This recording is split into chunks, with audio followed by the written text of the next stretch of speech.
Yeah. Sorry.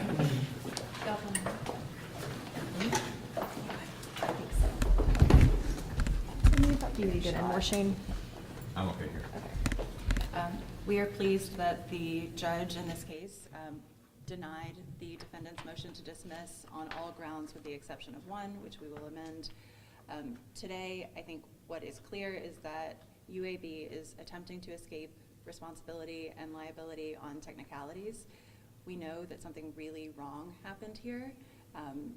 UAB, the decisions that the pathology department has made has put these families through a tremendous amount of grief and suffering. They have questions about what happened to their loved ones and why, and that is why we are here to get those answers. I grew up with such a reverence for UAB and everything that it represented. I still have it for the university as a whole, but I think it's a terrible decision on the part of the university to continue to fight this wrongdoing rather than admit what has happened and attempt to address it and make it right for these families to the extent that they can. So if they are not willing to come forward and take accountability and admit that wrong is wrong, then we will continue to litigate this to the full extent in the court. You talked a little bit during the hearing about some emails that you have from professors. Do you mind talking about those again? Sure, and I would be happy to share them with everybody. The fact that UAB was removing organs without family consent came to me far before an individual family came to me. Students were concerned about this practice back in 2018, that the specimens they were encountering in the lab were overwhelmingly from incarcerated individuals, and they started to ask questions. And those questions were met with an absolute shutdown by the ethics committee at the university medical school. And the students felt completely ignored, and so they came to an attorney they knew handled cases like this, although there's never been quite a case like this. And so we began investigating and realized that there are many families impacted. We have filed at least 10 cases, and based on the numbers that UAB themselves have published, we believe that dozens, if not hundreds, of families are impacted. And that, the concerns that you're talking about that were then brought by the professors, that was several years ago, or at least the one that has been publicized. Have you heard from students or professors with similar concerns since those claims were allegedly addressed several years ago? So we did hear specifically from the students, not the professors.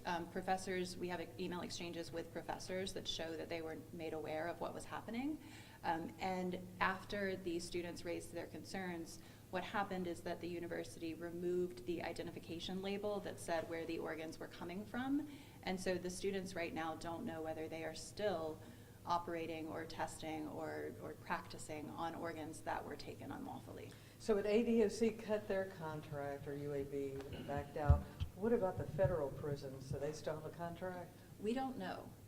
That is why we are here in this case, to determine the extent that the federal prisons have also been involved, and how many federally incarcerated individuals and their families have been impacted by UAB's misconduct.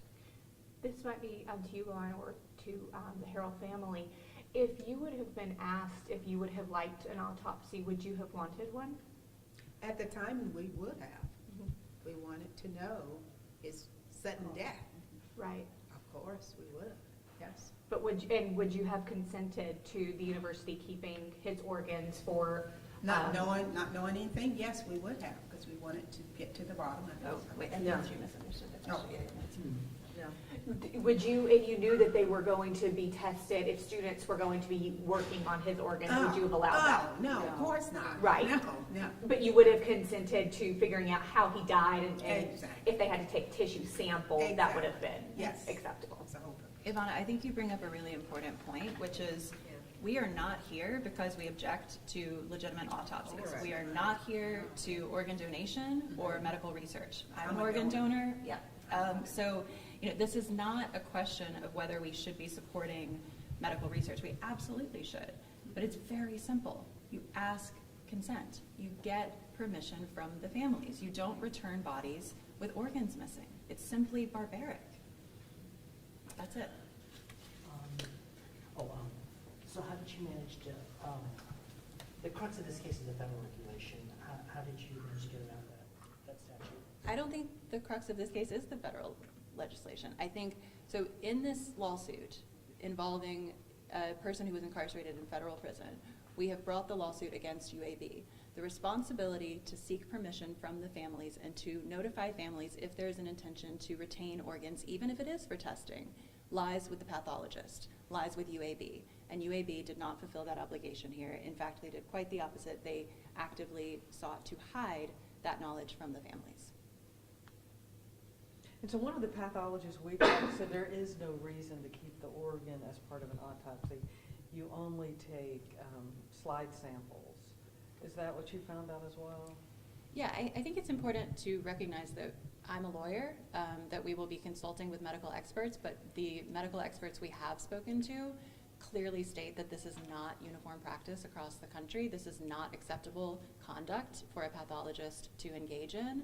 So the idea that, oh, this is just, it happens, this is just how it's done, well, then why does the law prohibit it? And why are universities and private institutions across the country doing things differently, where they're getting permission from the families? They're asking for the right to retain if they would like to keep those organs.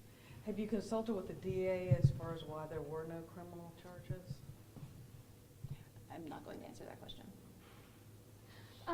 You mentioned, or part of the motion to dismiss was that there was these cases in Montgomery right now, but those are state cases. They don't apply to this at all right now, do they? This case is also in state court. Okay. So we've brought a state claim against UAB. So it's a little bit complicated, but just because Mr. Harrell was incarcerated in federal custody doesn't mean that the claim has to be brought as a federal claim. Here we are alleging violations of state law by the defendants.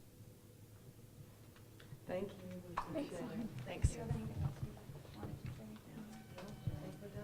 to say? Matthew would be jumping in heaven right now, knowing this didn't go